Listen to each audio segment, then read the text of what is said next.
Viibida Linnateatri ehitusplatsil on tähenduslik ja sümboolne. Meie eesmärk on teatrile uue kodu rajamine, et luua Eesti parim teater nii vaataja kui teatripere jaoks. Sisult ja vormilt tuleb siia Eesti kõige ägedam teatrimaja. Tehnoloogia ja tehnika saab olema parim võimalik, mis tänapäeval kätte saada on.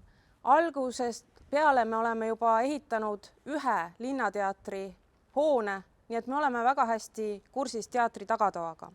2020. aastal valmis novembris Suur-Sõjamäel Linnateatri tootmiskompleks, kus valmivad teatri dekoratsioonid ja hoitakse ja hooldatakse teatri vara.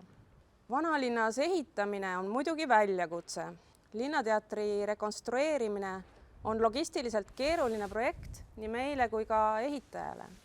Meie saame siit unikaalse kogemuse, kuidas kitsastes, rasketes tingimustes, võib öelda ka rasketes turu- ja tervishoiu tingimustes, ehitades luua uut ja hoida vana.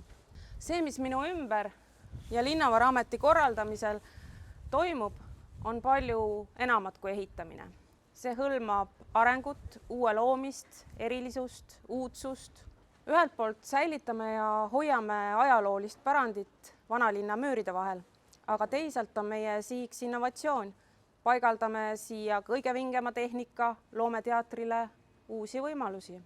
Tulevikus me saame kõik seda teatrit külastada, kogeda elamusi, aga saada ka inspiratsiooni.